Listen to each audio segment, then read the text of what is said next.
بسم اللہ الرحمن الرحیم۔ محترم ناظرین، حضرت علی نے فرمایا، نیک بننے کے لیے ایسے کوشش کرو جیسے حسین بننے کے لیے کوشش کرتے۔ بے شک تم تنہائی میں برائی کرو پھر بھی 4 گواہ بالکل تیار ہیں۔ نمبر 1 آنکھیں، نمبر 2 دل، نمبر 3 کان اور نمبر 4 ہاتھ۔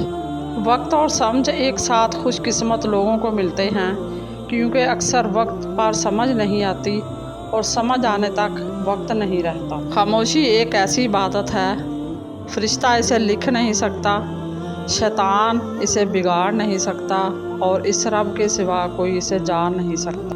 حضرت علی نے فرمایا، جسے تقدیر پر بھروسہ ہوتا ہے وہ آنے والی مصیبتوں سے نہیں گھبراتا۔ جس زمین پر بارش نہ ہو وہاں کی فصلیں برباد ہو جاتی ہیں، اور جس گھر میں دین نہ ہو وہاں کی نسلیں برباد ہو جاتی ہیں۔ پرواہ کرنے والے ڈھونڈیے، استعمال کرنے والے تو آپ کو خود ہی ڈھونڈ لیں گے۔ جب اللہ چاہتا ہے کہ کسی بندے سے دوستی کرے تو اس کی زبان پر اپنا ذکر اور دل پر اپنی فکر کے دروازے کھول دیتا ہے۔ مغرور آدمی اس پرندے کی طرح ہے جو آسمان کی طرف جتنا بلند ہوتا جاتا ہے لوگوں کی نظر میں اتنا ہی چھوٹا ہوتا جاتا ہے۔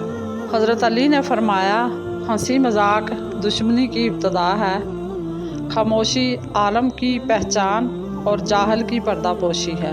مزید اسی طرح کی اچھی اور معلوماتی ویڈیو دیکھنے کے لیے میرے چینل کو سبسکرائب کریں، اور اگر آپ کو ویڈیو اچھی لگے تو پلیز لائک ضرور کر دیا کریں۔ اللہ آپ کا اور میرا حامی و ناصر ہو۔ جزاک اللہ۔